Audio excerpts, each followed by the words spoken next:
Doctor Rambabu हरित।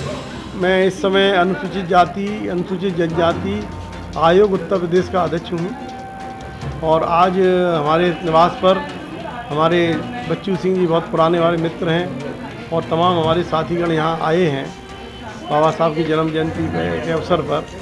तो मैं सबका स्वागत करता हूँ, अभिनंदन करता हूँ और आपके प्रिय चैनल के माध्यम से सभी सम्मानित जनता जनार्दन से ये अनुरोध करता हूँ कि आज बाबा साहब एक ऐसी हस्ती हैं जिनको पूरे संसार में जन्मदिन के रूप में, पुण्यतिथि के रूप में उनका याद किया जाता है उन्हें, और उन्होंने भारतवर्ष के सम्मान को पूरे संसार में ऊपर उठाने में बहुत बड़ा योगदान दिया।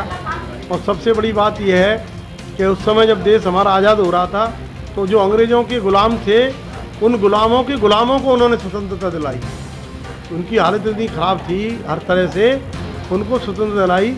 ये बहुत बड़ा काम किया डॉक्टर अम्बेडकर साहब ने, इस देश के ऊपर कल्याण किया, इस देश के ऊपर उपकार किया और हमें जो संविधान दिया वो संविधान इतना अच्छा दिया कि आज हमारे देश में 75 साल का हम अमृत महोत्सव मना रहे हैं, हमारी सरकार मना रही है माननीय मोदी जी के नेतृत्व में, जो हमारे माननीय प्रधानमंत्री हैं और योगी जी हमारे उत्तर प्रदेश के मुख्यमंत्री जी हैं।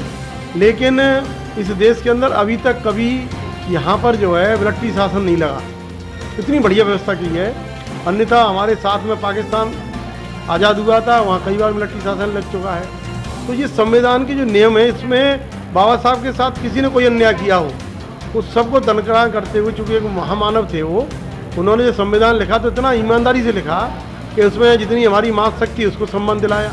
हर समाज की मातृशक्ति का जो हमारी महिला हैं उनके बड़ा अन्याय होता था, अन्याय जिस तरह अनुसूचित समाज में होता था उनके साथ भी अन्याय बहुत होता था, उनको सम्मान दिलाने का काम किया हिंदू कोड बिल ला करके। इसी प्रकार से अनुसूचित समाज के लोगों को या जो भी गरीब लोग हैं, किसी भी समाज के गरीब समाज के लोग हैं, उन सबको जो है न्याय दिलाने का कार्य किया। जैसे उदाहरण के तौर पर जब वो लेबर मिनिस्टर बने तो लेबर मिनिस्टर में ज़्यादातर गरीब समाज ये नहीं है किसी एक जात का होता है, ये हो सकता है किसी जात के ज़्यादा हो किसी कम हो, लेकिन हर जाति का व्यक्ति हमारा गरीब होता है, लेबर होता है, मजदूर होता है। तो उन मजदूरों को सिर्फ 8 घंटे काम करना पड़ेगा, उन मजदूरों को पूरा संरक्षण मिलेगी सरकार की तरफ से, स्वास्थ्य की सुविधाएं मिलेंगी, मेडिकल मिलेगा। यदि कोई हमारी बहन उस समय डिलीवर्ड वाली स्थिति में है, प्रेगनेंसी में है, तो उसको पूरी सुविधाएं मिलेंगी, बच्चों को पढ़ाई लिखाई का सुविधा मिलेगी। ये बाबा साहब पूरा डायरेक्शन दे के गए। इसी प्रकार से उन्होंने RBI का गठन कैसे हो, RBI गठन कराने में किया।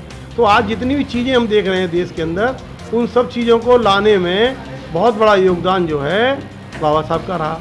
और इससे ही बड़ी बात मैं करता हूँ, यदि कोई सामान्य व्यक्ति होता और गुस्सा होकर के उस समय अंग्रेज़ों से मिल जाता है, बाबा साहब या कोई और होता और वो अंग्रेज़ों से मिल जाता तो उस समय सबको क्रिश्चियन बना देते थे, अनुसूचित समाज के लोगों को। तो लगभग यहाँ पर जितने भी अनुसूचित समाज के लोग थे यदि उस समय वो सब ईसाई धर्म ग्रहण कर लेते तो अंग्रेज़ों का शासन चल रहा था, तो वो अंग्रेज उनको पढ़ा लिखा के अपने स्कूलों विद्यालयों में सबको इंस्पेक्टर और अच्छी अच्छी पदों में बैठा देते।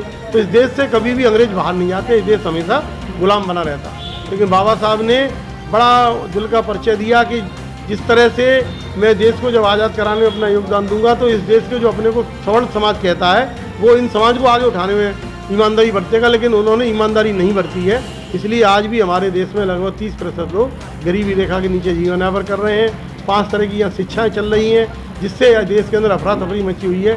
शिक्षा इतनी महंगी कर दी गई है कि गरीब व्यक्ति शिक्षा कैसे डॉक्टर इंजीनियर बन पाएगा। तो ये सब विचार करना पड़ेगा। हमारी सरकार विचार भी कर रही है, हमारे माननीय मोदी जी, हमारे योगी जी विचार भी कर रहे हैं। हम सब लोग कोशिश कर रहे हैं कि जो बाबा साहब का सपना था उसे साकार करें और इस देश को परम वैभव के शिखर पर ले जाएं।